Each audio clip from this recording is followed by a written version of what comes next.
Don't know? All right. Well, why not? I can do civil and criminal all at once.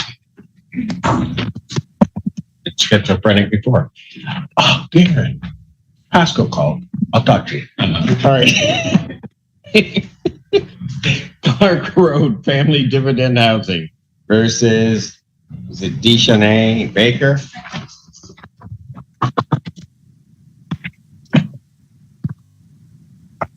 Good morning, Your Honor. Good morning. I do have two witnesses. Would you like them to remain there, or Pardon? where would you like my witnesses to come? They can wait where they are. We're there. Perfect. What are we doing? Okay. Your Honor, we've already. I'm sorry. Where am I supposed to go? Right here. Right here. We're a little crowded. All right. State your name. Attorney Samantha Sprague, P81931, appearing on behalf of the plaintiff. Your name? Deschanay Baker. All right. What are we doing? Yes, Ms. Baker has already provided possession. So today was just an issue of money damages that were requested. All right. And you're unable to agree on that figure? Is that? No, sir. Correct. We do not have an agreement, Your Honor. Not have an agreement. Correct. How far apart are the parties? I haven't spoke with anyone from the property since I've turned my keys in, so I haven't been able to come up with an agreement from anyone. Your Honor, if I Go may, ahead. the defendant has indicated that she has had habitability issues. It's my client's position that there was no habitability issues, and she is requesting damages in the amount of hotel bills that we did not receive, as well as, again, indicating a habitability issue. So we are very far off. Your Honor, Would you like us to speak in the hall momentarily, Your Honor? I probably would, but hold on. What were you going to say? Your Honor, I'm not asking for any money in return. I'm just asking for the charges to be dismissed and for no eviction to be on my record. Okay. I understand that last part. What is the total amount of plaintiff's claim? Including court costs, it would be $3,055.63.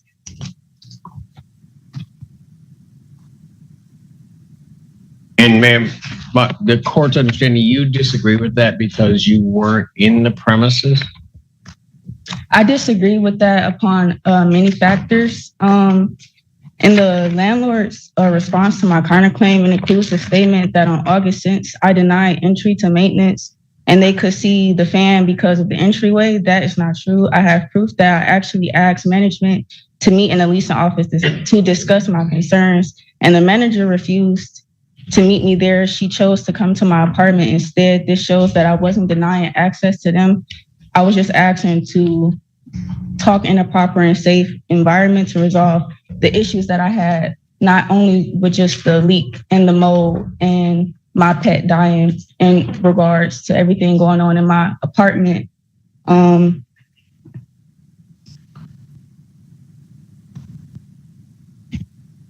Majority of your claim, how much of that is rent? $2,207. I'm sorry, there was a sneeze. $2,207 for rent, $90 for the washer and dryer rent. Legal fees was $239.40. Additionally, there were unpaid utilities of $94.23. Unpaid utilities? Correct, Your Honor. Okay. And we do have the bills from DTE and consumers regarding that. And then, or I'm sorry, I think it's just DTE. And then the damages was the amount of $425. And that does reflect a cleaning fee. There was a secondary repair with the drywall due to tenant caused damage. And just a moment. And then there was a bulk fee where they had to remove bulk furniture from the unit after she moved out. And then there was also a replacement of the disposal system due to tenant caused damage. Yes, upon me moving out, there was nothing wrong with the apartment. With me leaving, the disposal working. Hold on, man. Were you in a hotel or not? I was staying at family, friends, and relatives. I'm currently couch surfing. I don't have anywhere to stay. Well, okay. I mean, during this period in time, were you in the unit? During this period of time, I was not in the unit. I was staying at a family friend's house. Had you notified the landlord of that? Yes, I did. In writing? Yes. You have a copy of the writing? I submitted a paper in writing stating that I would not be paying rent and I wasn't staying in the property. I understand what you're telling me. Mhm. Do you have a copy of what you gave to the landlord? Yes. All right. Have you shown the landlord that? Yes, Your Honor. The defendant also refused entry for repairs during that time without her being present. And so our argument is that she failed to mitigate the damages. Additionally, repair was made that same evening to the leak in the ceiling that was caused by the HVAC system above her unit. So it had leaked through. She called in sometime after hours. By 10:30, 11 o'clock that evening, we have maintenance here on site to provide testimony that they provided immediate repairs, including fans.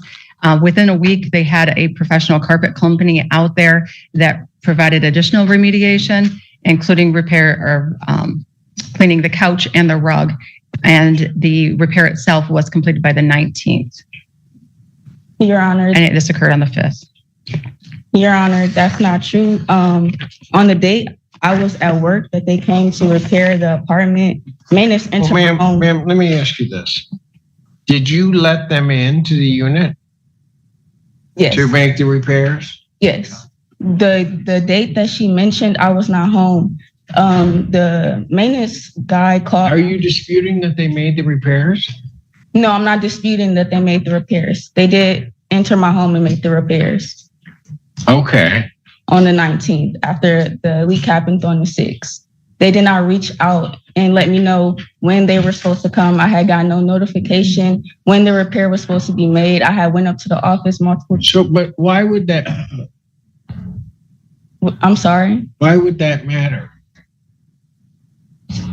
What's your question? Why would what matter? You called in a leak. They came and fixed it. We're all in agreement on that. They did not come. I called in the leak. No one communicated with me. I called in the leak the night that it happened. 2 employees came and he pulled out where the leak had came from because they said that they had not fixed or changed the filters out. The filters were supposed to be changed every 6 months. I had been living there for 9 months and nobody came. That's fine, but you called in a repair. What you're telling me is that they came out that night, right? They came out that night and put a blower in my house and just told me to leave it on the ceiling and on my furniture that had been ruined. Yes. But the leak was not fixed that exact night. Okay, but they don't necessarily have to fix it. They tended to what your complaint was, right? Correct. And then at some point within those next 2 weeks, they fixed it. You would agree, right? No, it was not within 2 weeks. I thought the 16, 19. One moment. Your Honor, the drywall took additional time. The drywall took additional time. But the leak was fixed. The leak was remedied. And then once the leak was confirmed, they did wait, I believe, a couple of weeks to confirm that the leak was finally fixed. Final. And they had a third party, correct. And they had a third party drywall company come out to provide repairs. At that time, once the repairs were complete, the tenant did, or the defendant did come back home. There was wet paint from the repair, and she proceeded to poke a hole back through the ceiling. That is where the charge came from. The property did not charge her for the initial drywall. They charged for the secondary repair because she poked a hole in, alleging that it was moisture from the leak that had not been an issue for several weeks. Did you do that? Maintenance had previously told me that if okay, hold on. Now you need to answer my question. Did you put a hole back in the drywall? No, I did not intentionally put a hole back in the drywall. I allowed the water to flow into a bin instead of on my couch. After they made the repair? Yes. What date was that? 19. Your Honor, we have a photograph of the hole in the ceiling that indicates it's over the door. There's no couch underneath that photograph. Your Honor, the hole where the leak had happened, my furniture was there. They had, in their counterclaim, said that I denied them entry and that I damaged their property. I was just trying to get my problems resolved so that I could leave the property voluntarily. I was reaching out to compliance and upper management to discuss. This rent is for what period? It is for the period of July, August, and I believe part of September. I moved out September 17th, right after our first hearing. And the leak occurred when? August 6th. So why wasn't July paid? July wasn't paid because I discovered black mold in the building. Your Honor, In the building? Yes. Throughout the building, there was black mold. Was there black mold in your unit? No, sir. There were immense other problems that I was facing while living there that contributed to me not paying rent. How then you weren't paying rent?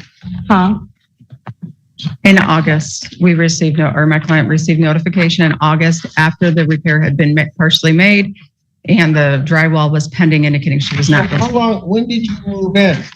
I moved in January 24th of 2021. January, But they, January, February, March, April, May, June, you paid rent.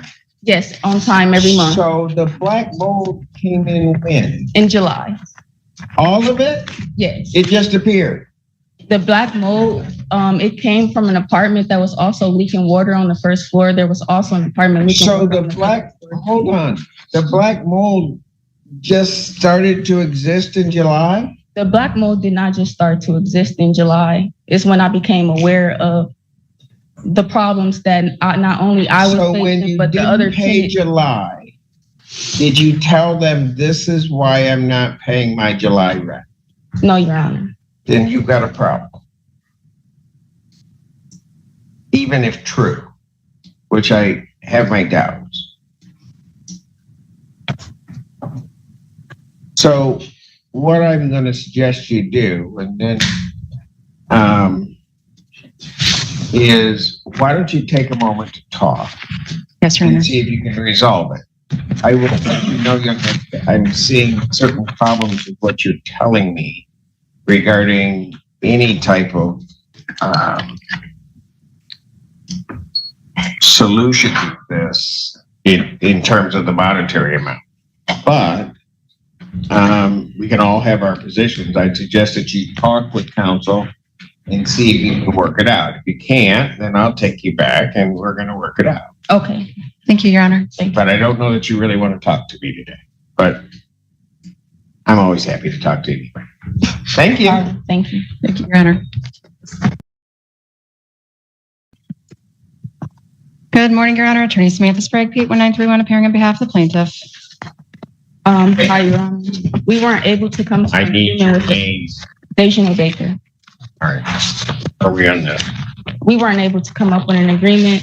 I would like to request that this case proceed to trial. I've been dealing with ongoing issues regarding Huron Vista, including attempts to charge me additional amounts that I don't believe are fair. I also want to note that when I moved in, I was not given a properly signed lease. There were more inconsistencies with rent charges, my move-in date, and prorated rent. Did you pay the rent? Then I don't know what you mean by a properly signed lease. When I moved in, I did not have a signed lease. I did not sign a lease. Okay, but you stayed there, right? Correct. You paid rent. Under the impression I had a signed lease. That's the only reason you paid rent? No, Your Honor. The moment you stayed there and paid rent, you created, the tenancy was created. So I'm not sure why you are bringing up the fact you're saying there wasn't a properly signed lease. Because I would like to move forward and take this to trial. I don't believe I'm getting my points across. You don't believe what? I'm getting all of my points across. No, I'm understanding them. But they, quite frankly, I'll be honest with you. I mean, I'll hear the case, that evidence to put on, but I'm not clear what you're really arguing. What I'm arguing is that I did find the paper that I reached out and submitted in writing about the black mold when I found it in July. I did reach out to the apartment complex.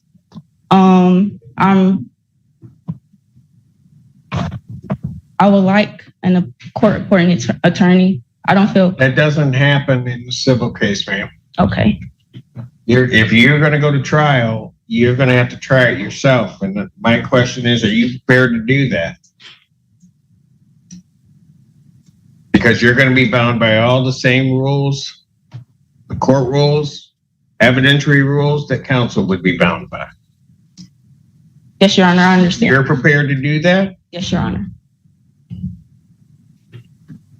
I don't understand what your defense is to this.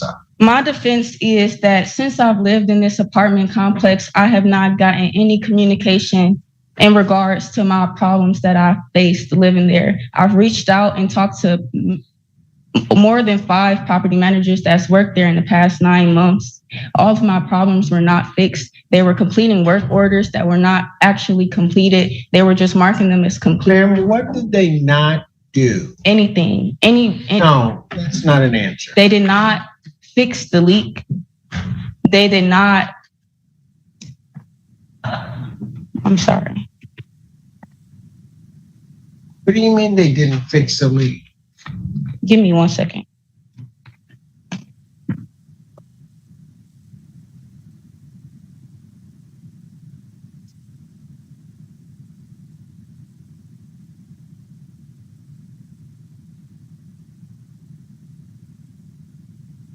Landlords are legally required to keep the... I don't need to be read anything.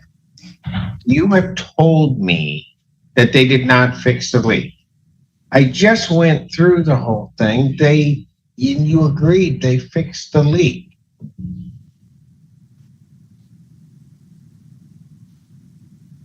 So what do you mean they didn't fix the leak? Maybe he's doing it. What I mean by they didn't fix the leak, they did not communicate with me as a tenant to give me the communication of when they were going to enter my apartment and how everything was going to get handled. No one communicated back to me in any of the responses when I've reached out to them and let them know the problems that I were facing living there. Did they fix the leak? Yes. So what do you think them, if it's true, which I'm having some doubts, that they didn't talk to you at all? What are you claiming that's worth?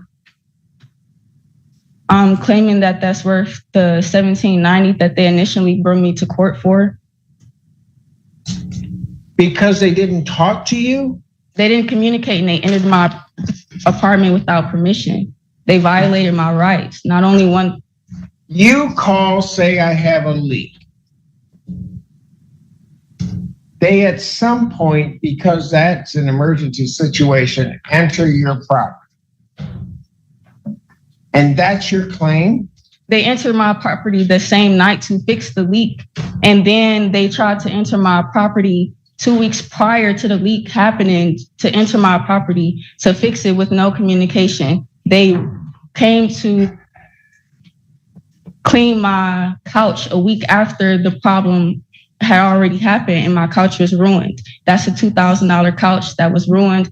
The leak was not only in just one part of my apartment, it spread throughout the whole entire apartment. There were cracks in the ceilings that were supposed to be repaired from construction that never showed up. Entering your unit inconvenient. It inconvenienced me because I was not only dealing with just the leak. You got your witnesses here today. I do. I'm going to squeeze you in because this is going to be a quick trial. I also have a witness here. That's fine. I'll hear from everybody, and then I'm more than happy going to render that. The only issue is that I have criminal cases; those have to take precedence. Absolutely. But I'm ready to hear this today. It's not going to take time at all. I'm going to tell you right now because I do not. I'm going to let you know, young lady. I will hear anybody's claim. I do not understand your claims. And the claims don't make much sense to me. And I will make sure that I will make them make sense. They don't make sense to me. Young lady, I'm trying to communicate something to you. I've been doing landlord tenant for over 35 years. Your claims don't make sense. But if you want to go ahead and call witnesses, do all the questioning, go through all of that, we'll do it. Okay. And then I'll render my decision and you're stuck with it. Thank you, Your Honor.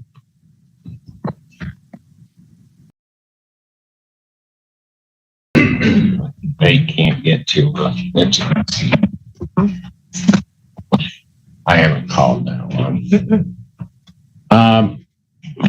Excuse me, Your Honor. I offered the notes. I'm not exactly sure. $2,000 within 2 days. Do you know? Did you propose that to them? Yes. And what did they say? They let. I'm not exactly sure what I'm supposed to do. What do you mean? Should I go out there and try to talk to them, or should I just wait here and come back and decide if they want to talk to you? So you have an offer to make to them of paying $2,000 in a couple of days? Go see what they say.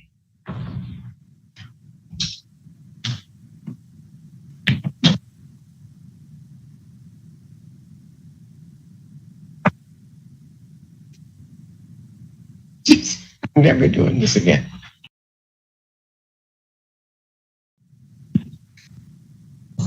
Buck Road, family dividend versus Baker. Good afternoon, Your Honor. Attorney Samantha Sprague, P81931, appearing on behalf of the plaintiff.